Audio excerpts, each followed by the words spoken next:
this is how I explain how I talk Arabic. Yeah, let's say I'm trying to make a point. Yeah. A to B. Yeah. I don't know how to get to A to B easily. I don't know how to get to A to B fluently. So what I have to do is I have to go A, C, D, E to get to B. It's controversial. I think I watched a bit of it. It was IGTV, right? Yeah. When did you shoot that? I filmed it. It took me a year to film it, right? Okay. Because it had to do like bare interviews and all that stuff. So, and it took me forever to find the interviewees that I was going to speak to. Shout out to the cameraman at one point. Yeah, the cameraman was still in the 2 seconds that I The filmed. cameraman? Yeah. I'm not watching. I was actually going to watch it. I'm not watching it. That shit was good. Well, it shot me in the rain. I was saying, you know, when I saw the trailer, I was saying camera work is a bit off. Wow. You know, if it wasn't for me, she wouldn't have done that. I wouldn't have been able to stand outside the mosque just filming myself in the rain. It would have been an impossible thing.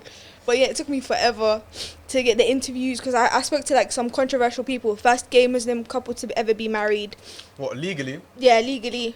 United Kingdom. Yeah. Was it Bengali or Indian guy? Or he was Bangladeshi, and he was married to a white guy or something. Yeah, married to a white guy, and the white guy converted for him. Oh, swear. I know. That's a madness, you know. I swear it was a madness. You know when they were telling me the story, I can't lie, I cried because it was so deep, like the stuff I had to go through. What's that EastEnders couple? Oh, I remember those. Well, I was thinking about that when I was listening to them. Yeah, Christian. Christian, yeah. How do I remember How that? you named I that watched like religion? 2 episodes. I did not watch EastEnders growing up. You didn't watch it? No, I met Hollyoaks. Tamwa, you know, when I was like Hollyoaks. 17, 18. Who's Tamwa? Tinseltown. As in the actor. Who? Oh, that's his name, Yeah, right? yeah. No. In EastEnders, his name's Tamwa. I thought his name was Saeed. Saeed's brother. Oh, in EastEnders. Who was the gay one? Yeah. The glasses. Yeah, Saeed yeah, is the gay one. His Tamwa is younger the one brother. with the glasses. Yeah. Always angry at that for no The reason. market inspector Don. I don't remember that, but Yeah. all I remember is Saeed I and met him when Christian. I was like 18 in Tinseltown randomly. EastEnders was a show, man. It was a full-on show. Please. What else? Yeah, and then I spoke to them about like their story, and I cried. I bawled my eyes out at one point because they were talking about how they couldn't invite that many family members because they feared the Muslim community coming in and rushing them, like ruining the whole wedding. It was just so deep, That's like. deep, man. And there was that whole thing about how he tried to not commit be gay. suicide. He went through gay conversion therapy. Yeah. They gave him pills where he hallucinated, and they did some black magic on him. Is this through Islamic people or is this through Yeah, the yeah. government? His mom didn't want him to be gay in it, and he didn't want to be gay. Yeah, he's like, I don't want to be gay. You think this is a choice? Like, I would, if I could choose against it, I would have 100%. So he's like, I went through with this therapy, and what they did to me, Masa, was like, it was inhumane. Like they would literally put me in cold water in the morning. He's like, how would that make my gayness go away? I was like, honestly, like even from an impartial standpoint, I can't see how that's fair and human. And then he was like, they'd give me drugs and I'd hallucinate and I'd see stuff, and they'd make me watch gay videos so I could like feel sick every time I'd see a gay person, you know. And Muslims are making him do this. Muslims. That's a bit mad, you know. And reading Quran on him while they were doing all of this torture to So him. whilst they're making him watch gay shit, they'll read Quran. Yeah, that's mad. He and of course, like any human would, he like left Islam for a bit. Well, he distanced himself from Islam because he's like, why can't God accept me for who I am? Like, if he made me like this, like, why couldn't he accept me? And I sympathized with him, and I tried to put myself in his shoes, and I actually understood where he was coming from. It's a hard struggle, and it's a test that, inshallah, like, you know, whoever has that test, like, I hope that they get strong when dealing with it, because it's unbearable to deal with your community and family, like, not loving you. Everyone go against you. Do you know what? It's a techie one, isn't it? Because obviously, Islamically, and there's rulings, and there's this, and there's that, and there's opinions. But I think, like, when you just take everything away from it, you just look at it as humans, like, even if you don't really agree with it, you just respect it. Like, it's one of those things, like, you don't have to bash someone for being the way they are. Do you get me? Like, just 100%. you can you get me? But some people won't even let them come into the mosque, though. Huh? Some people won't even let him come into the mosque to pray next to him. Yeah, see, that's mad, because then you're pushing him away from the religion. Exactly. And that's what people do, but this is all techie, bro. They're all... Yeah, you know what you just said a minute ago, controversial. like don't treat people like that and stuff. Yeah. Like, it's easy for us to say that, innit? But like, if your parents have been brought up a certain way and they come from a certain country and living a certain lifestyle, whether that, even if it's like drinking alcohol, taking drugs. I read something that was like, there's no room for ignorance anymore. Like, okay, this was the mentality from back in the day, but you've been living in the 21st century for like a long time. And it's our job as well to be educating our parents about this stuff. It's impossible to be blind to it. It's true. My parents used to be homophobic, 100%. And I kept like trying to speak with them about it, showing them stories and stuff like that, and I managed to change their mind and make them more open-minded. So it's all down to us. Even if you're not pro, LGBTQ whatever, and you're not at least the going from homophobic to at least, okay, I respect you as a person, and you can do whatever you want freely. That's a big jump. And love you as a Muslim. Because they're still Muslim. These men haven't left Islam. Just because they're being challenged with this test doesn't mean that they've left Islam. If anything, they're very vulnerable, and how you act will determine that. Yeah. You know what you just said about tests, yeah? This is going back like 4 years ago, 3-4 years ago. I can't remember what it was. It was like one of those Instagram or Snapchat accounts where like every day someone takes over from a different part of the world. Yeah. I don't know if you've seen that concept before. Yeah. And this was like a specific like Deen related account. I can't even remember what it was called. And one guy he had took over for the day. Yeah. I think he was an Iraqi guy from London or surrounding areas. Anyways, doesn't even matter where he's from. And he was saying that he got asked a question as he was hosting the account during that period for that 24 hours about, being gay or Muslim, whatever. And then he said something, if I remember correctly, of course, so don't quote me on it sort of thing, but something along the lines of like, God can test you with those thoughts and feelings to see how you act on it. Only if you physically act upon those urges, that's when it becomes, techie and haram and so on and so forth. But it's like the same way, a straight man would feel those urges and temptations towards females. It's the same test. Yeah. But the difference is it's just for a man. Imagine a straight man not chatting to females, not even allowed to. No, that's what I'm saying. That's what I'm saying. But because it's like so, like such a not awkward, but what's the word? Taboo. Yeah. Taboo. Great. It's very like we've been brought up in that kind of mindset of we can't even have those conversations without even saying like 100%. Oh my god, astaghfirullah now. We can't even bro, like don't even go there. People don't even question stuff. Yeah. It's like this is off the table. This you can't don't even bring it up to me. Yeah, it's haram, yani haram. Yeah. And they always bring up Prophet Lut. You know the story. Don't bring it up with me. I'm like, okay, let's talk about it. And it's not haram to debate Islamic scripture. It's there for us to question stuff, and like that's how we learn our deen. Yeah. People shy away from questioning.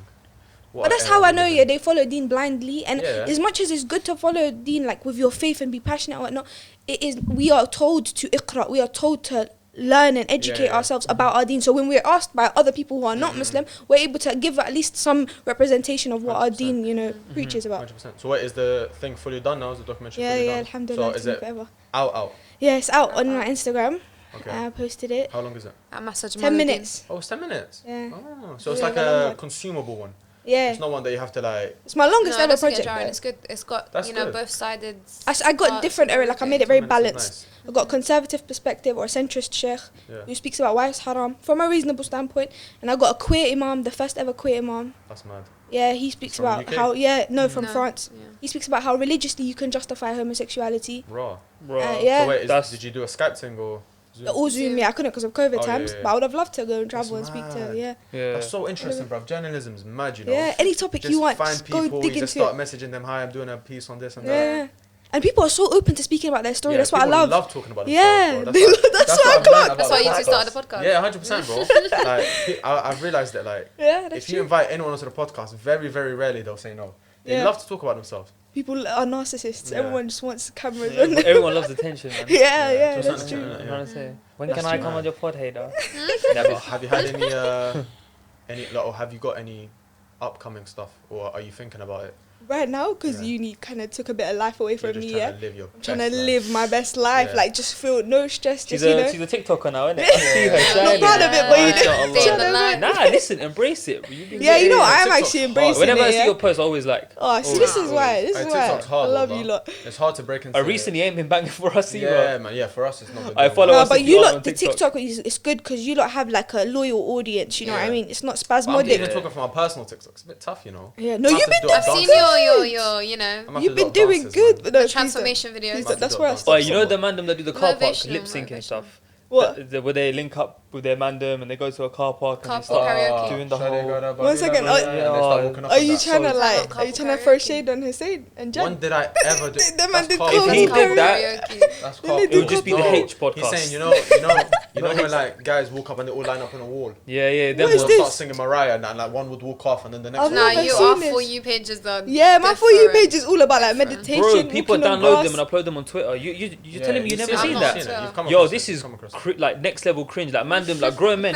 Like yo, Hussein, what are you saying? Oh, not much. Yo, bro, link me out as the car park. Let's make a few TikToks. No, like, that's what man them are doing, bro. That should be illegal. Bro, but yo, these are grown. I don't want to make this too much, but fam, these are grown men. You know, like imagine what's going through their head when they're pressing record and going, all right, you walk this way. I'm not about that hate life.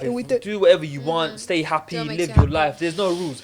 Like, it's cool and no judgment, but bruv, like, come on, man. Nah, those people we judge them. We judge and we bully them openly. Nah, we don't. That's okay. Yeah, but I'm not hating on the guys who do that, but I personally, doing it with her chest, like. Personally, I just, if any of my guys did that, they'd be getting a phone call to delete. We need to let natural selection take its place and make those men. Maybe bullying isn't the worst thing, innit? Yeah, that's where I accept bullying.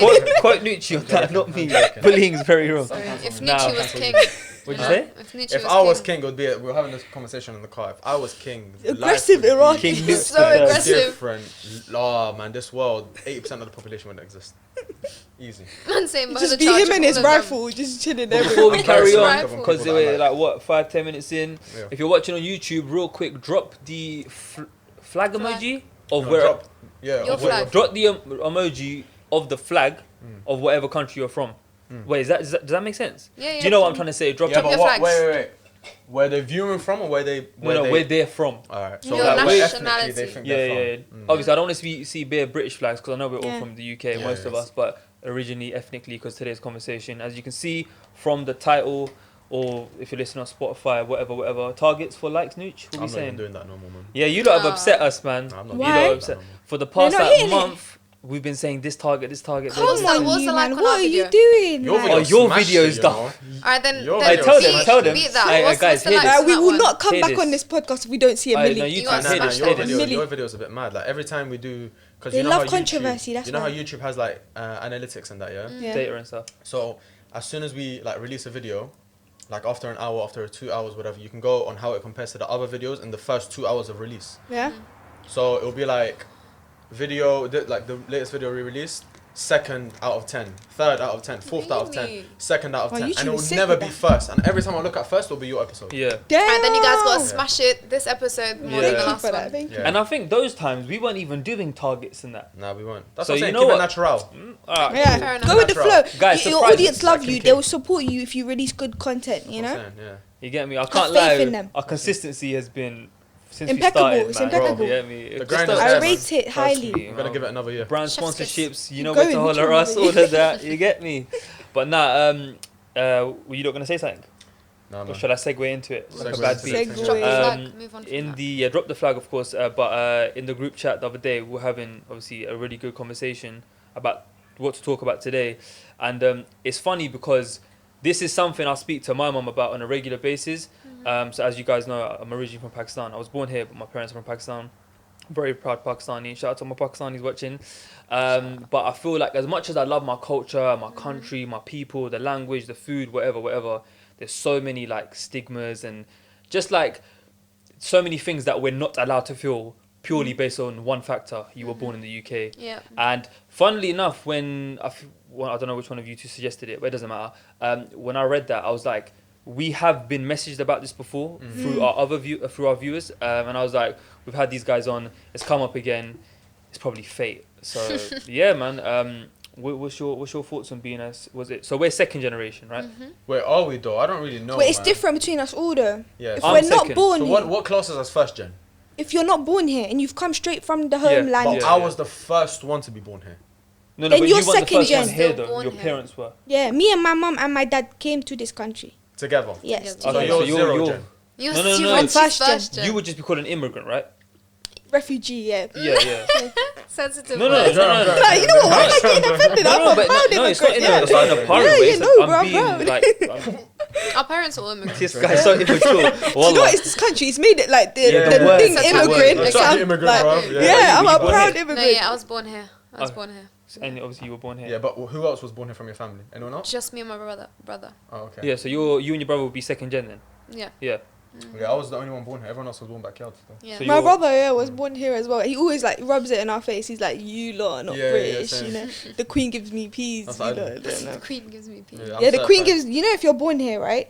They had this law back in 2008, where the Queen put automatically £500 into your account, So and then you take it when you're 18. mine? You take it when you're 18. Cap. So where's No, mine? it was a gift she was giving out. Peas. So She was where's- feeling where's- splurgy. Where's Where's mine? Yeah, you lot weren't born in 2008. I'm telling you, like In that specific year. Yeah, from 2008 She's to feeling 2011, I think. She was giving out peas to new Five babies. bills, just like Yeah, that. Yeah, she the was tax money she was getting was good in it. She's like, let me share it with the Queen people. She got Mad. bored. Yeah, she's like, She let me got share bored it with my peasants. That We year, splash. 100% people Yeah. were popping. My babies parents left, right, strategically centre. thought, let me They pop a saw baby that out. 3 months early. They Yep. saw the Yep, new legislation coming through. They're like, yeah, 100. Let's have another one. They're like, we're gonna claim it. that's And then mad. they Five got bills. But so many conversations that like I said, I have had. I can't get my words out. I have had with my mum. I'll just start off with an example. Yeah, like obviously her being someone that wasn't born here, she's seen a life that's definitely not like the life that we are able to live here and that we do live here.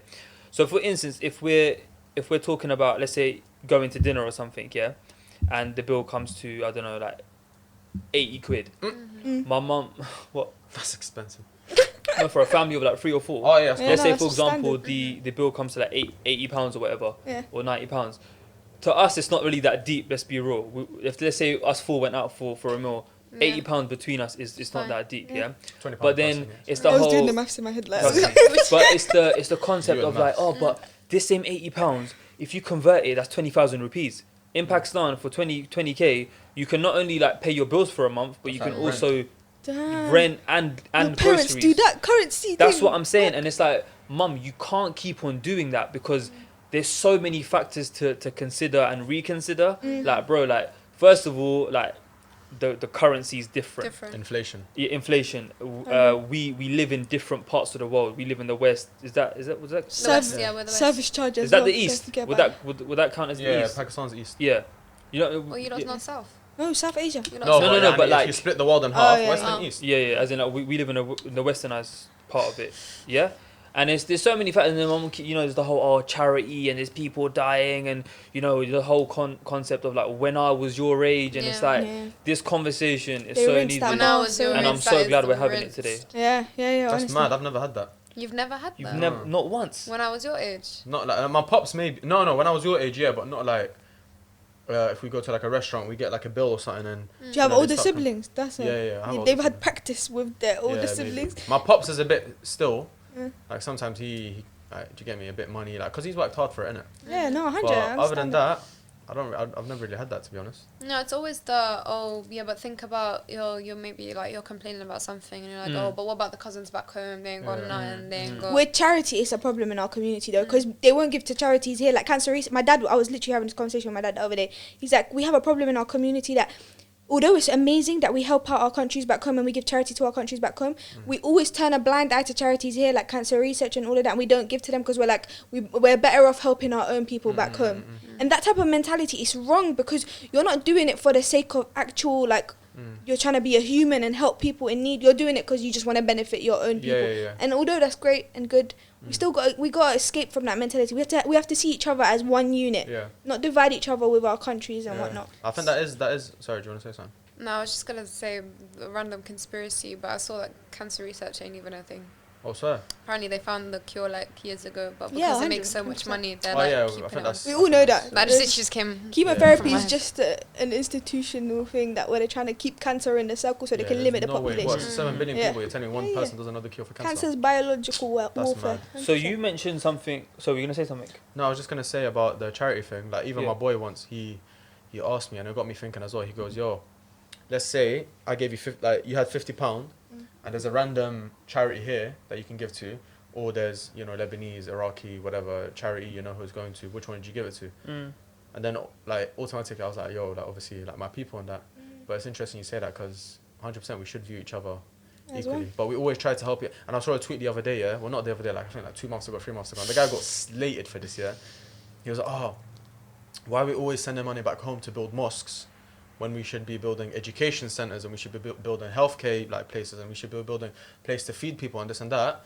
And he got dragged, bruv. Why though? I don't know. I think Although that's a a very mosque is rational. great, yeah. Yeah, building a mosque is very, very nice. But at the same time, I'm sure there's enough like in certain parts of the world. Yeah. Like I am sure in But certain villages, you have within like a mile radius, you probably have like 3 mosques. Yeah. But they won't have a GP. They won't have A youth centre. a youth center. They won't have a school. I was having a conversation about youth centres just yesterday, I think, and we were talking about how there's no money going into that sort of after school activity, something for kids and to do. It's actually completely gone, and it's just conservative government. That's what you lot wanted. That's what the UK voted for, and that's what we got. And they're stingy. It's true, man. Not for the London, silly though. people that didn't vote, shame on you. Yeah. I thought you were talking about back home. What back home? Yeah, we were. Yeah. But she Sorry, just brought the kids. Oh, right. I was going to say, huh? Did I miss something? No, but you said something in the group chat about you feel on occasion you're too Arab for the Brits. Yeah, and too British for the too Arabs. British for the Arabs. So I think I'll be honest with you. man. Speak on I'll that. be honest with you. I think out of everyone here, I've got the worst identity crisis. Yeah, 100%, easily. Because my dad, no, 100%, bro. My dad is Iraqi, full, yeah, but with Iranian origins, yeah. Okay. So whatever, Sick, Iraqi, you know? yeah, Iraqi, Iranian, cool. My mum, Lebanese. If you look at DNA, Lebanese, but raised in Syria, okay, in Syria, and my dad moved there, and to open up a small little company, whatever, small little business, and that's how he met my mom. They got married, had kids, whatever, and they moved here. Yeah. So going back home, back in the day, a lot of the time for me was Syria. So I've only been Lebanon twice, I've only been Iraq twice, never been Iran. So that's my DNA. But then my non-DNA, which is Syria, I've been like 10 times. And my dialect is Syrian. If you ask me where I'm from in Syria, I'll tell you the exact spot. If you ask me where are you from, Syria? I haven't asked you. What? I need to know where we're Syrian. Do you know places in Damascus? Of course I know everywhere in Sham. What do you mean? I'm born there and I go back every... Yeah, of course I know Babtuma. Why are you from Babtuma? Them ones are hard working in Babtuma. Thomas. You know who Thomas is? I don't He's a bad man still. But anyway, so like I know that, but then if someone said, and I always say this example, when someone says, "Where you from in Lebanon?" I know where my mom's from, innit, like south and that. They ask me, "Oh, you know, I'm from like whatever." Yeah, and you can't relate. I'm like, "Yeah, swear." He goes, "Yeah, like, right next to me." I'm like, "No way," and I have no idea what he's talking about. Same with Iraq, whatever. Same with Iraq so too. I just feel lost. Do you get me? Like, I can never really chill with the Lebanese lot like that. I can never really chill with the Iraqi lot like that. Syrian lot, I can't even chill with like that because I'm not really Syrian. And then the British lot, I'm always British Arab. So British is a whole different... It's not really identity crisis for me. It's more the skin tone that confuses people. Yeah, yours is tricky one. No, I'm fully Lebanese. But like a lot of people don't know is that Lebanese people are usually quite white, pale, you know, we look kind of European. But then, you know, I'm around my Arab friends and they're like, "Oh, shut up, man, you're just white. Like, you're white." And I'm like, "Oh, like, my skin tone is white, yeah, but my name, my history, it's not, culture. Like, respect me a little bit." Yeah, please. Please. Yeah, we look see very past different. the skin tones. Yeah. Even me and you. Yeah, and you're half Lebanese. Because he's got the Iraqi, gives him a bit of a tan. My dad's very tan. My dad is as well. But even my mom's not like your skin tone, for example. She's probably closer to me. She's probably closer to you. See, everyone's different. That's what we got. Yeah, but Lebanese, bro, like you put them on a spectrum, like they come blue-eyed. Yeah, blonde, blue eyes. My brother's got blue eyes. My dad's got grey eyes. Orange, everything, bro. Yeah, no, there's brown people back in Lebanon. Like we got to see part of skin color. It's giving everyone a bit of a headache. What's your dialect? Lebanese. Lebanese. Through and through. Yeah, Habibi. She's got quarter Syrian. She doesn't like to talk about which I get offended by. My mom's mom is Syrian. Yeah, say it though. He claimed Iranian.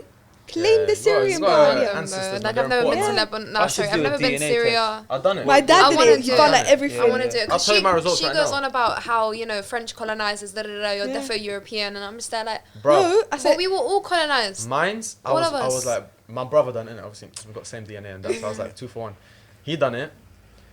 I was like, please, Portuguese, South American. A bit of, you know, African maybe, something special in it, something a bit, something a bit different that I don't already know. Okay.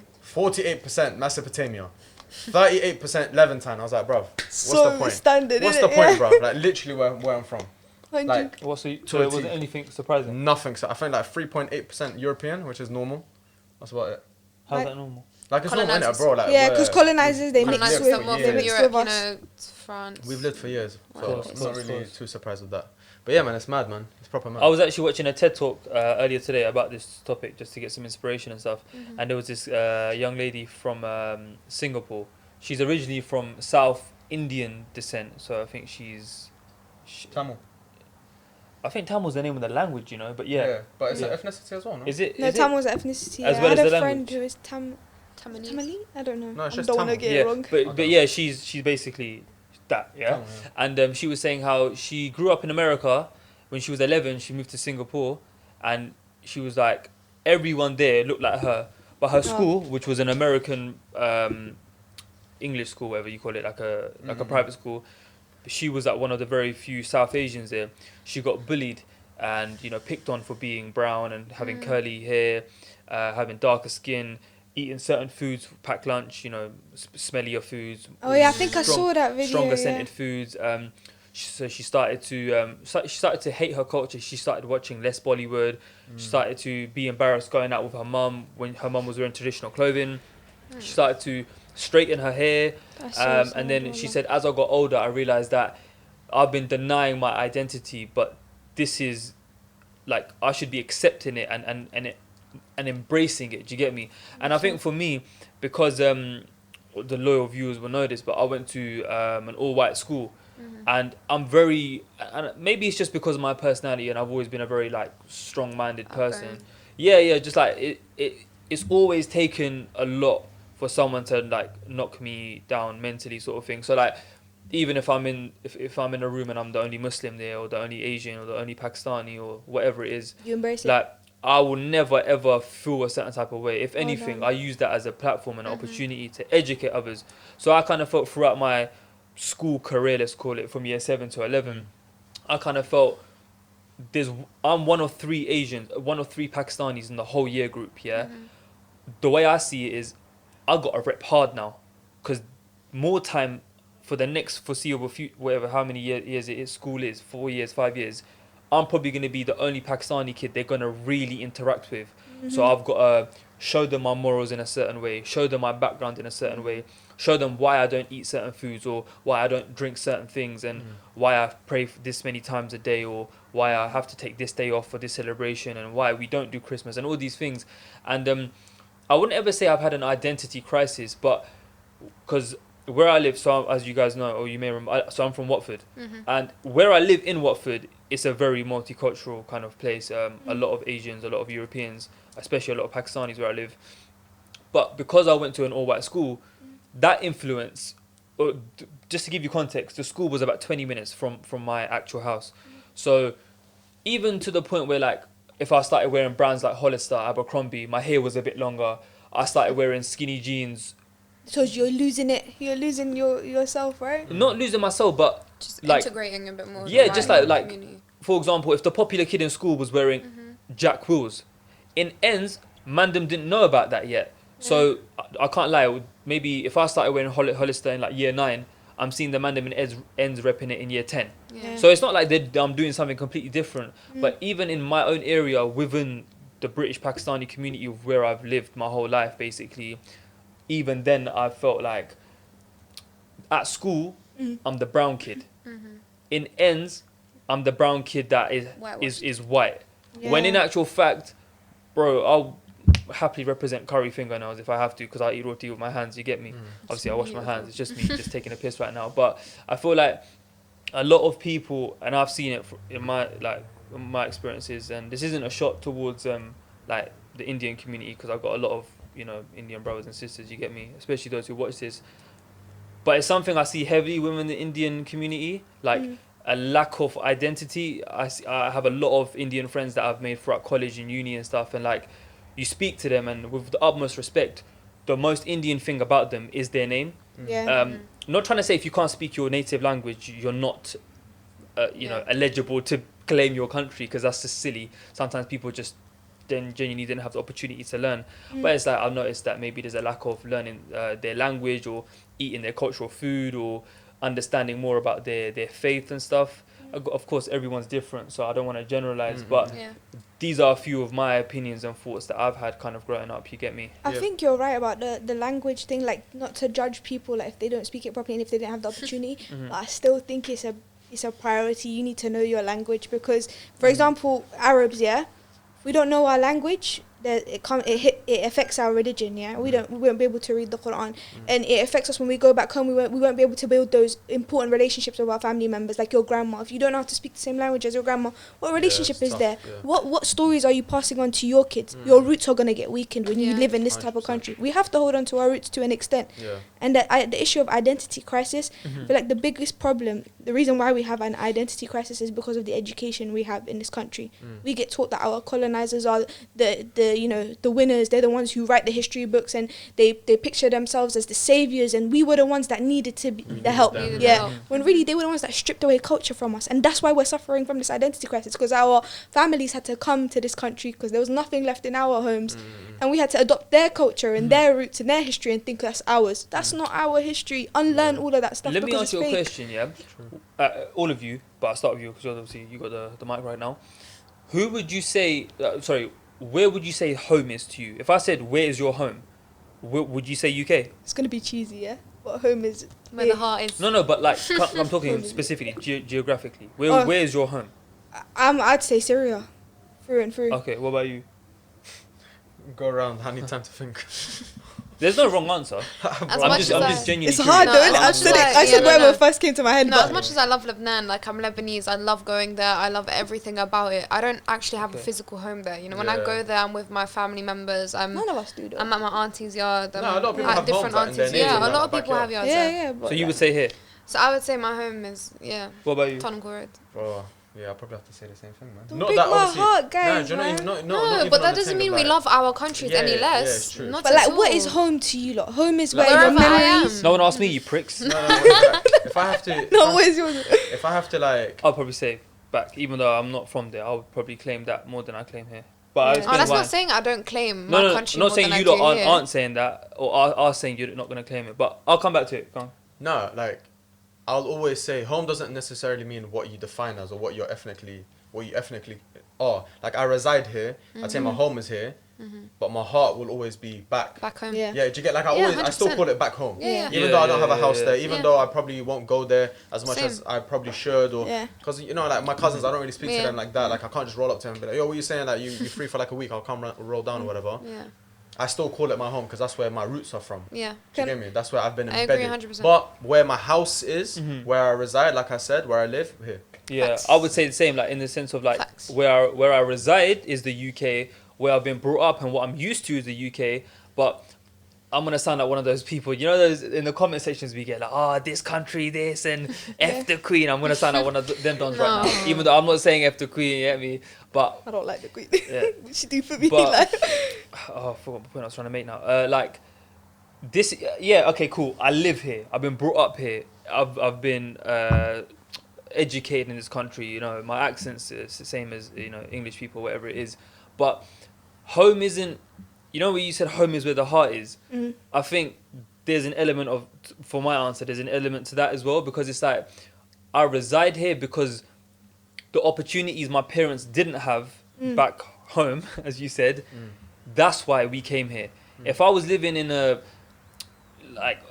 developed country and my parents were up in Pakistan, of course. I wouldn't be here. So one thing, let me ask you all a question, which I asked my parents as well the other day. I was like, if the colonization didn't happen, and our countries were tipped up, because Mesopotamia was amazing, Iraq even, the education system was amazing. Would you go back and let us be raised there and everything, like stay there? And then they said to me, no, we'd still want to get the opportunities from this country because this country offers more. But I was like, wait, think about it. Our countries were way better before we were colonized. So would you stay there and live there? And then I managed to change their mind to show them how we would have done great back home. Like if we were educated back home and we had our lives there, we wouldn't feel like outsiders. We'd feel like we could speak the same language with our culture, our history.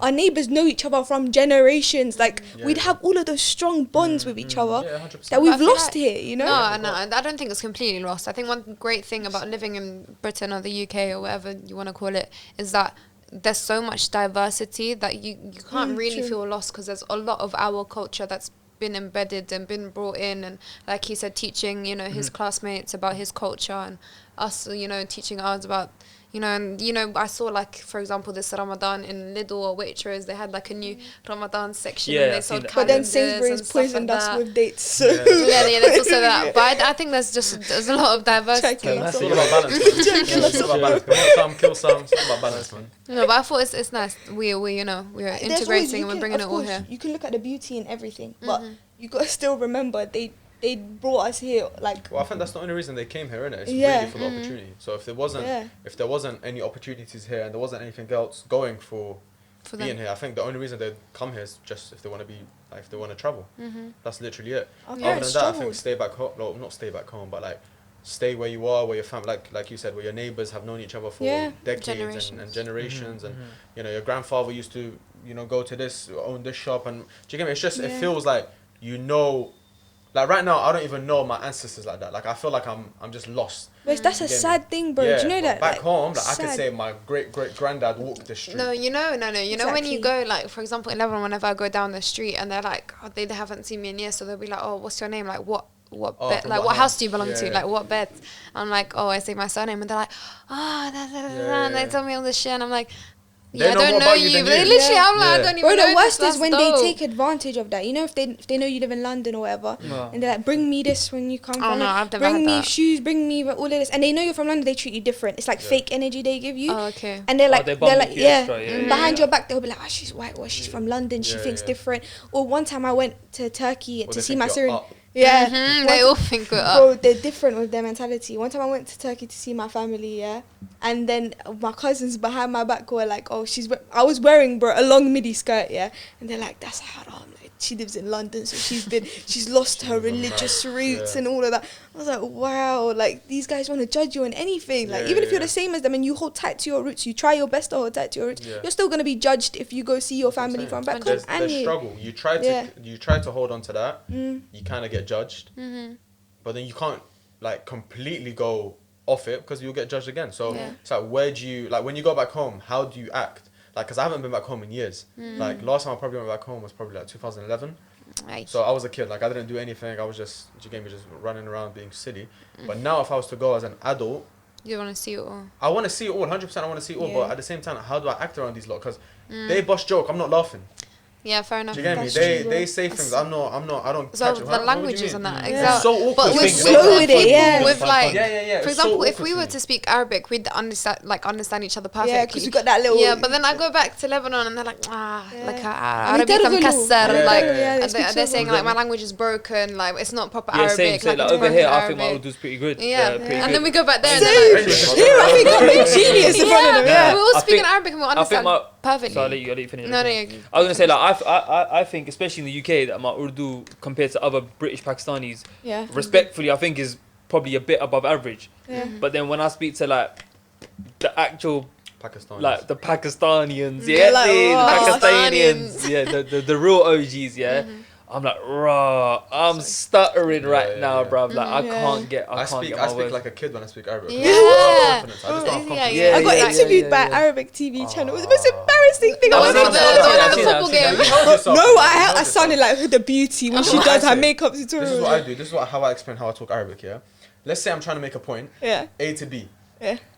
I don't know how to get to A to B easily. I don't know how to get to A to B fluently. So what I have to do is I have to go A, C, D, E to get to B. Rewind a bit as well. You want to add a bit of that English words in there as well. I don't know. I turned on the camera. Or what can I say, bruv? Like, I don't know. I made a U-turn. Let's just say. I'm just giving a dumb example. I went to the end of the road to turn around to come back to where I was. For example, do you get me? Like, I don't know. So I have to take the longest route. I'm like, mid-sentence, like, bruv, just allow it. Bro, the worst is Fusha. The worst is Fusha when you have to speak. Fusha's a long thing. I don't even know that. It's the worst. It's the worst. No, I don't know that. 100. Yeah, man, it's a flipping struggle, bro. Yeah. Would you lot think of schools here? Because we have Arabic schools. Do you have any like schools that you learn as well? Your languages? I didn't actually go to it myself because at home mum spoke it to us. But there are, I think they're amazing. I didn't like Arabic school. I didn't like Arabic school either, you know. My brother got kicked out. I didn't speak to him for 3 weeks. Got kicked out as well. I didn't like Arabic school because of an identity crisis again. They were Iraqi. It was an Iraqi Arabic school. And I went to Iraqi one as well. Only guy who did not have an Iraqi accent.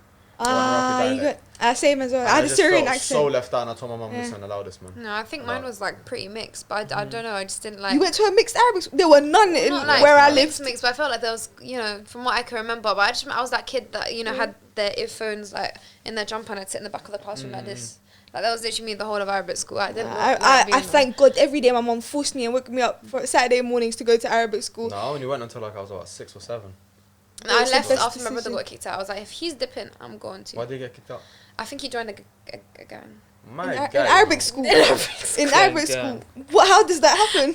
And I think the reason they all got like sued because they all tried to like climb a fence and like run away from the school. Wow. I think they were just like, Bro, that escape in Arabic school, I was like, that's it. If he's gone, I'm gone too. Bro, like, nowadays, if I apply to a job, I put Arabic A level right in the front. I'm like, yes, I worked hard for that. That's nice as well though, because languages get you places. Yeah, but it's helped me out so much. Arabic is really jobs, good. everything. I've used Arabic on so many holidays. Like I'll go to France, speak Arabic. I'll go to Spain, I'll speak Arabic. I'll go to Turkey, I speak Arabic. Morocco, all over. Morocco. Even though we don't understand them at all. Yeah, but you know they try help sometimes where they'll water it down. They'll water down their dialect, and then as soon as they turn their head and speak to a proper Moroccan, it's like, I'm out of the conversation. This is literally, that's me though when I hear Iraqi. Rana, a minute ago you said about it getting you places, and then you mentioned something earlier. You mentioned earlier about when you're walking down the street and you don't know who that person is. But when they ask you like, oh, you're from so, that reminds me. It's a bit of a tangent, but even when it comes to like your surname or your sorry, not your surname. That's what you said. Your caste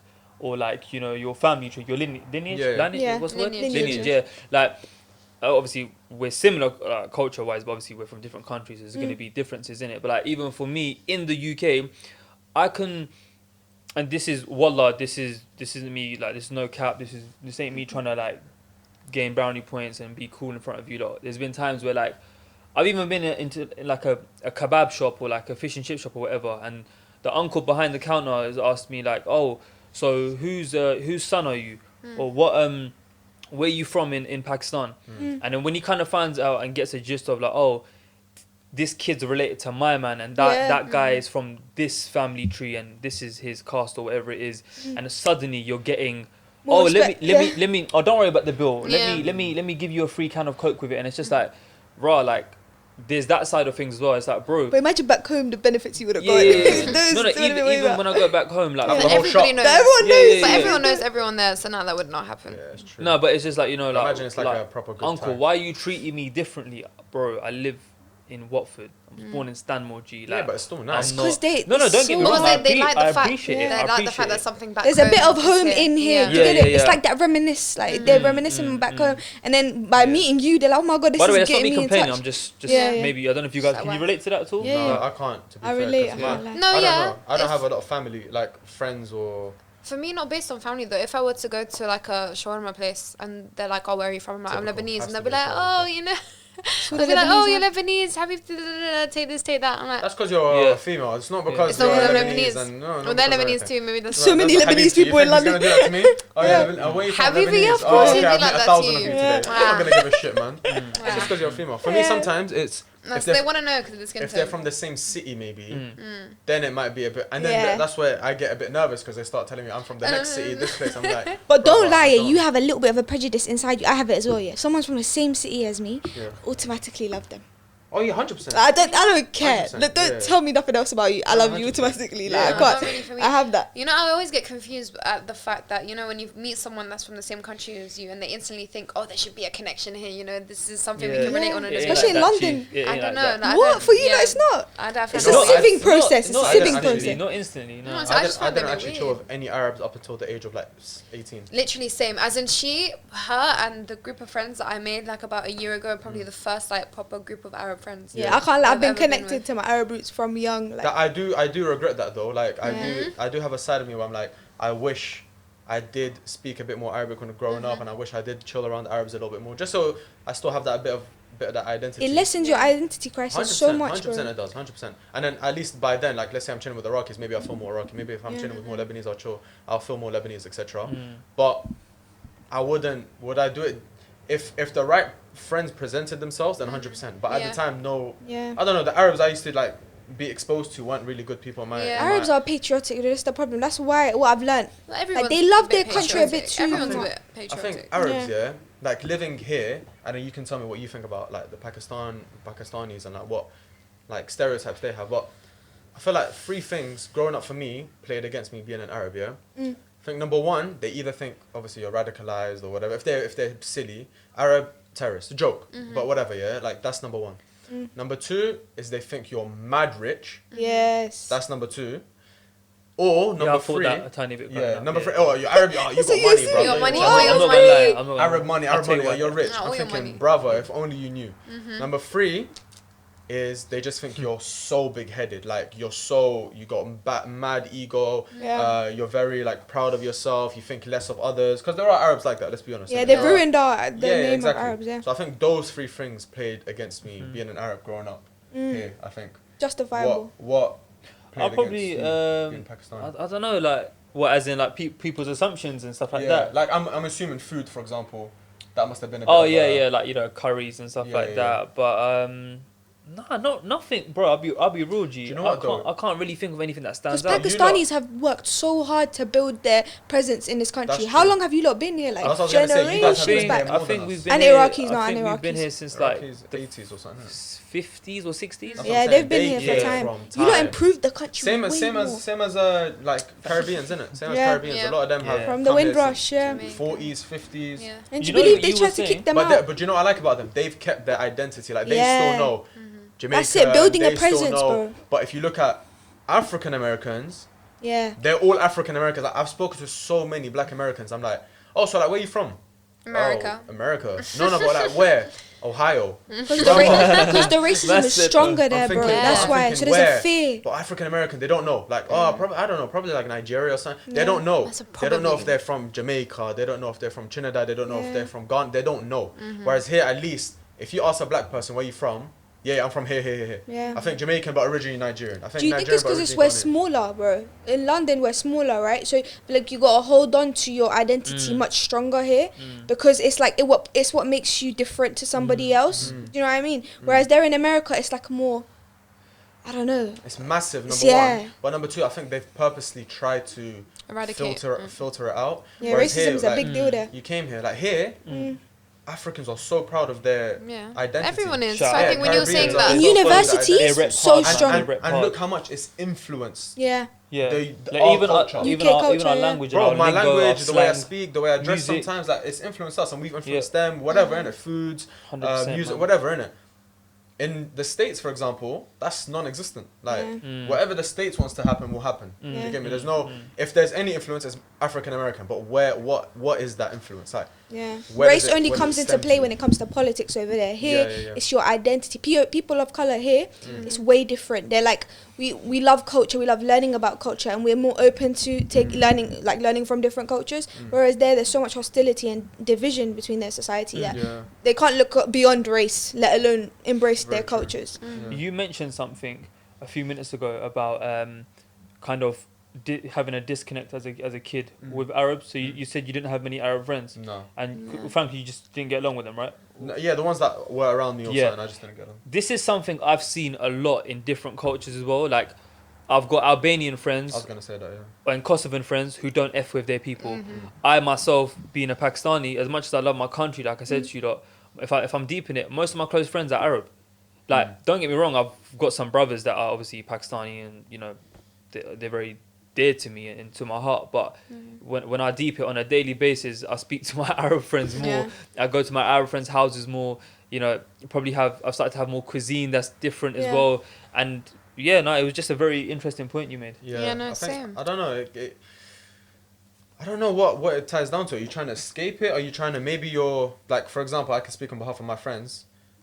Like, they don't like the way their people kind of move over here. Okay, if you want... Because you know what it is? Sometimes, like we were talking about this, you know how our cousins talk about us sometimes? That, oh, look at them, they think they're this and that.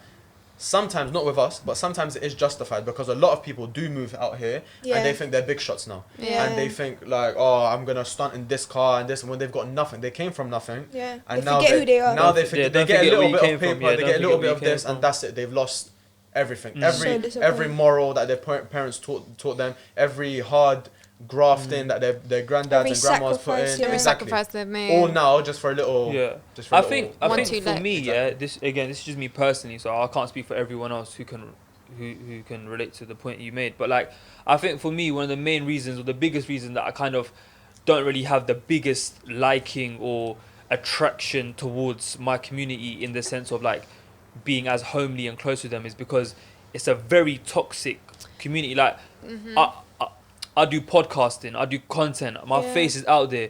Man, them are probably thinking, you're free mixing. Yeah. Hey, why is that hater guy? Oh, bro, why is he sitting with girls? What does he think he's the next food YouTuber or something, bro? Why is man trying to be? People actually have these conversations. Like, and what's mad is, and again, let me stay humble because obviously, if God can give you something, He can take it away. Inshallah, Allah gives us and hate squared success, and you guys, inshallah, everyone achieves whatever God they're trying to achieve. But it's like, bro, let's be real. You watch my shit. Your like kids in your family have messaged me before and say, yo, bro, big up on what you do, and I'm so humbled and I'm grateful and big up everyone in it. But it's like, that's one of the reasons for me personally that I just don't really. It be your own, bro. Yeah, there's a lot of toxicity in like our own communities between each other.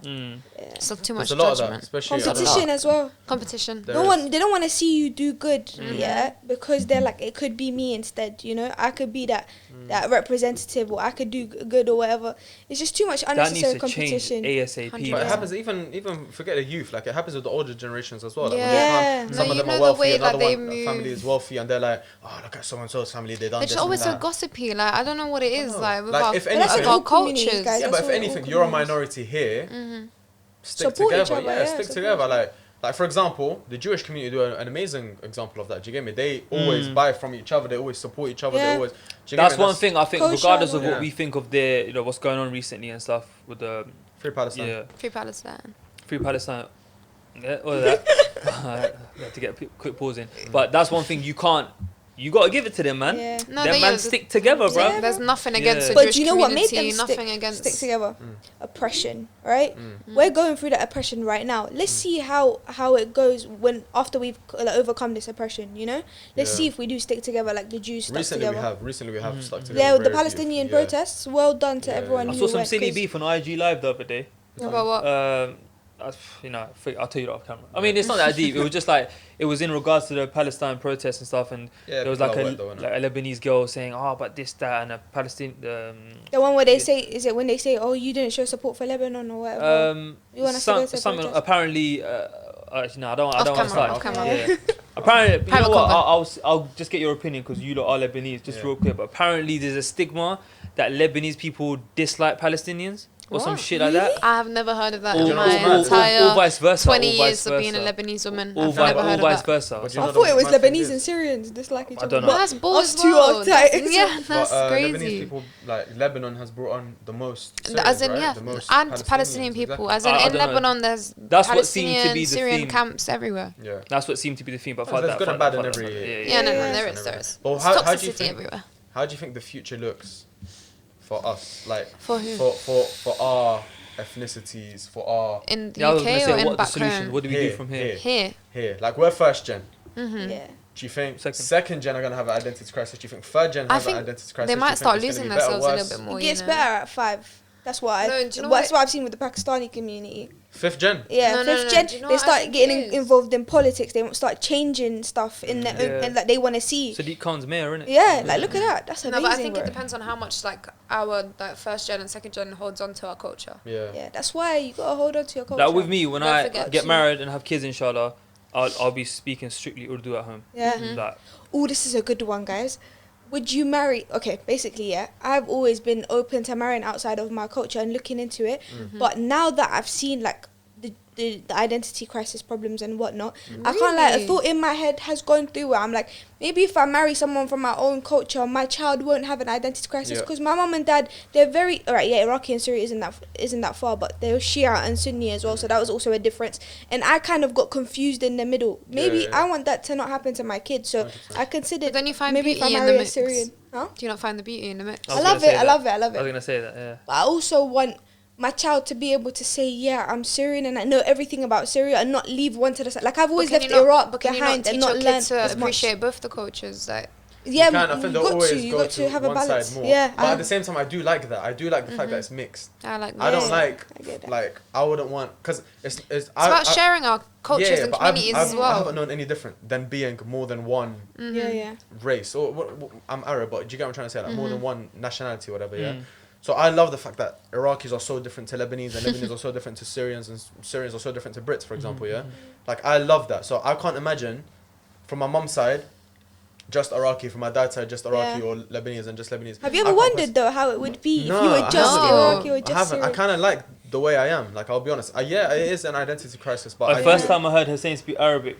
When? At your yard, last Ramadan. Nice when we were filming Quarantine Day. I remember. I was like, woo, if I was a girl. No homo, ring finger would be I was like, right, is that you?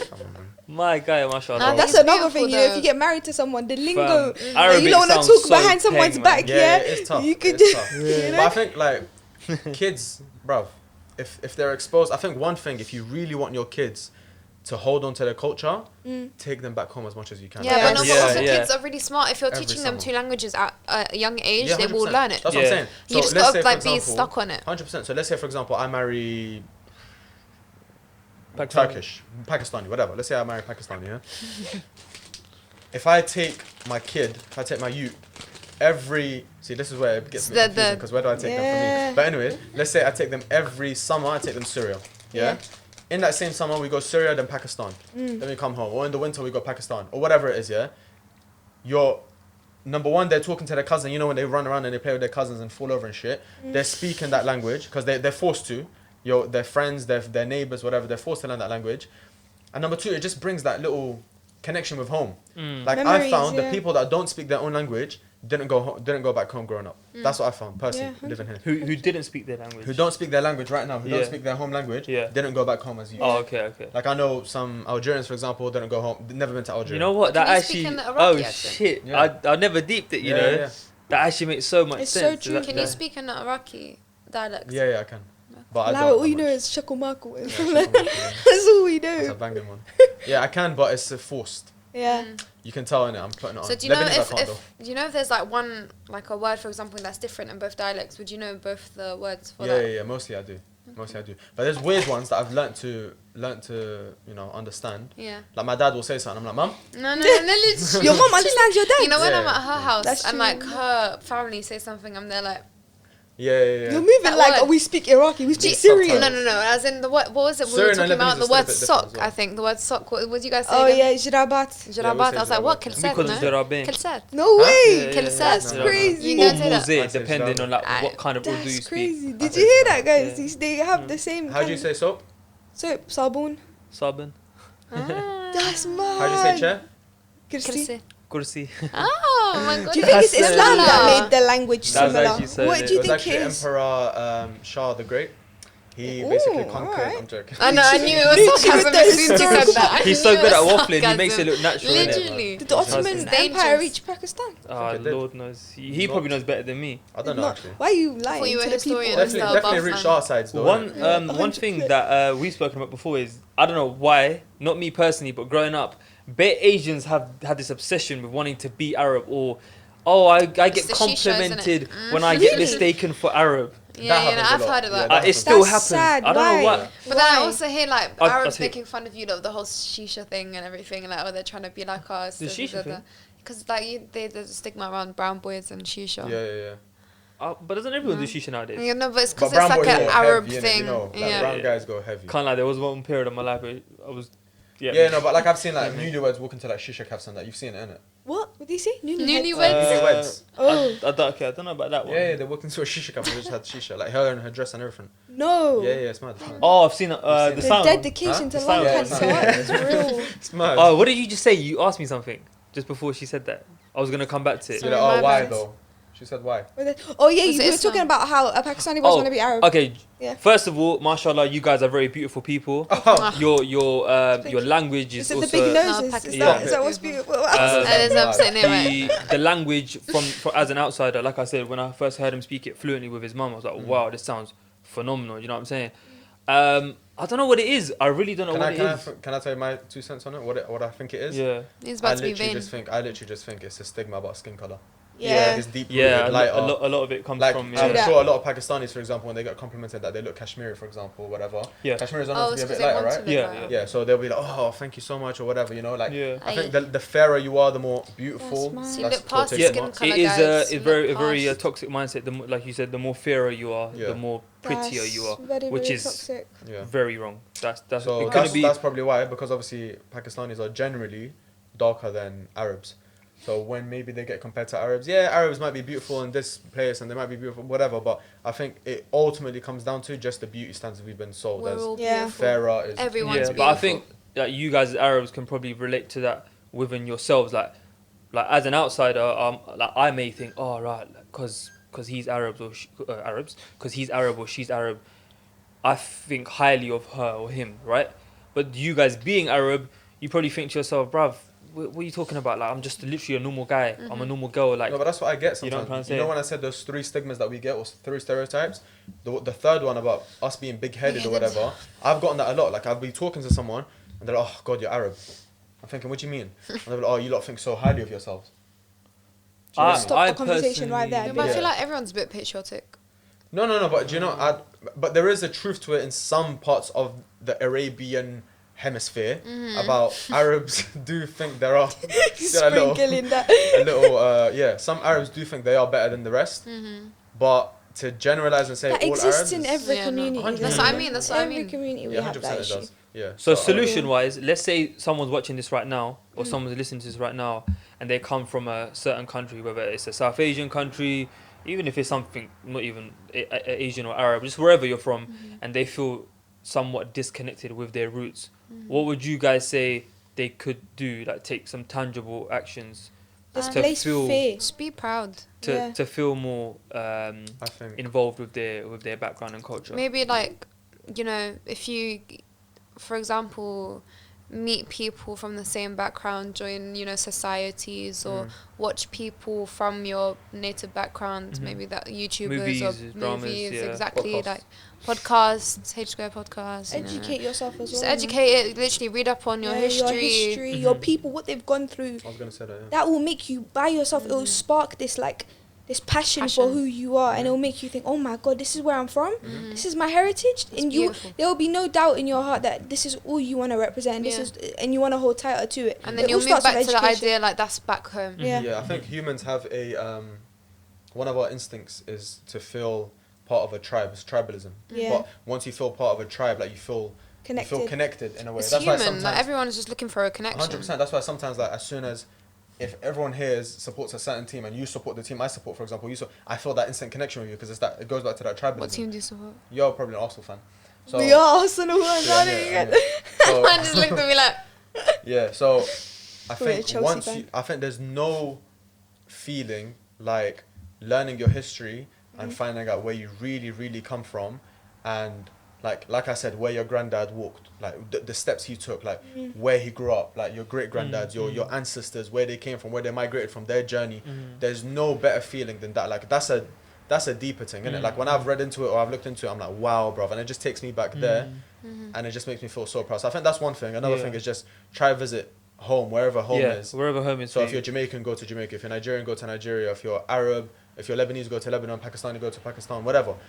Try visit home as much as you can, and if the opportunity is there, to surround yourself with like don't sacrifice and chill with dickheads just because they're from your country. No, 100%. When I mean join join societies, I mean just get to know, you know, 100%. learn some more have about a your mixed group, people. actually. That's actually a good one, because you learn from each of them how to hold on to your roots. I've learned about the Arab culture. Yeah. Just maybe over the past 18 months of doing H Squared. And hasn't it taught you to be more like loads connected to your Pakistani roots? Because then, what do you teach Nucci, and what does Nucci teach you? Exactly. You know? I'd like to say that we're very there's more. If anything, there's more similarities that I noticed within our cultures, even with the languages like Sabu and Sabun or whatever you lot are saying. Like, and that's where the real connection lies. Even when it comes to like foods, certain spices we use, and what because then you have those conversations, and you're not only are you learning about theirs, but you're talking about yours. And it's no longer a crisis; it's an identity awareness, awakening. I finally gave you lot a quote. Like, I learned recently, you know how me and you go to Fingy's house every weekend? and you say as banner adab sis. Yeah. I realized. You say that as well. I realized apparently Lebanese people don't know what that means. I literally, I was, you Yeah, said that and I was like, Iraqis what? say it all the What time. did you just say? I said that to some It's the worst other part. What Lebanese. is that? Yeah. What is that? So sis means without. So when you go to Turkey, for example, you can say I don't know how they say sugar, but you say sugar Sukkar. sis. Yeah. Sugar. So you say without You go sugar. to Turkey That's way what too my much, dad- bro. Yeah, that's what my dad We taught say me, bala yeah. sukkar. So Without yeah, but in sugar. Turkey they don't understand bala sukkar, did they? Oh, they're too So They're too Adab impatient. so sis means without Sis. or with less or whatever. So adab manners. Yeah. Adab sis no manners. Like adab Yeah. sis. Inte adab sis, bruv. You know. Yeah, it's like your the worst manners. violation. You cannot say that in Turkey or in Iraq? I don't get it. In Iraq. Both of them. If you say it in Turkey, they'll know it. Turkish And and Lebanese Iraq, is they bala took a lot adab. from each other. Yeah. I didn't know. I didn't realize how many dialects Just within bala the adab, Arab bala language adab. Yeah, that mixing. are so different. Yeah, like, no, they I are. was like, "Raw, did you not know Yeah, that?" yeah. And then No. when I was saying it to the Lebanese people, they were like, They're like what? "Wait, Sure. where did you learn this from?" I said, "My friend The Hussein says it all Lebanese the say time." bala adab. Bala adab. Yeah, bala adab. No Jeez. manners. They always got to stretch it. Yeah. The words We in say, it. Bala adab. we say behya Behiya. or besharam Besharam. Yeah, Besharam sounds sick. Sharam. Besharam. Sharam, yeah. Besharam. Haya. or Similar. begeret. No, Begeret. you know. It's similar, isn't it? But yeah, man. Surround yourself with good people, man. I think that's the premises of life. That's the topic. Love it. Hard one to do, but Love We'll your do it eventually. culture. Yeah, man. Love Good, yourself. there's enough good people out there, I'd like to think. yeah. But it takes a long time to find good people, man. It does. It takes a lot of, fail, I'm still looking. trial and No, I'm tribulation. joking. I'm joking. Whoa, I'm just processing that right Yeah, now. Squids I'm me. playing out. I love her. I love her. Deep, man. Shall I love my shall Syrian do it? Shall I Iraqi, do it my now? Syrian Yeah. Iraqi Yeah. sister. You know. Yeah, yeah. We're gonna have Cameras to are have off. I love my Syrian Iraqi Pause that out, sister. bro. Have a word. You know, we're from So different, good, so we're good. from different countries, but I don't know you why I know, thought we you love was each other. full Iraqi. Yeah, Until no, I'm today. not. I'm actually more Syrian than What's I your am. dialect? Syrian, though, isn't it? Yeah, No. yeah. So me and you are. Yeah. Which is very surprising, I'm not gonna lie. So he That's doesn't it. want to claim his Lebanese roots. That's all. That's what I'm hearing. It's not his fault, Did I say man. that? It's Did not I his say- fault. My dialect is Syrian, so I can Syrian. understand You've got her. the best dialect. Sorry. Perfect. I do believe Syrian. But you don't Yeah. say Syrian. I just think Bab al Hara. That's about it. And that's was that the not the best- greatest show of yeah. all time? This is- Basically, an it's a Arabic show, TV yeah. show. It's one of the Legendary. best I'm TV just sitting here Ramadan. like, I'm Lebanese, and even we'd go crazy for that show. Yeah, yeah. I That's bet it. Syrian Great accent's number one.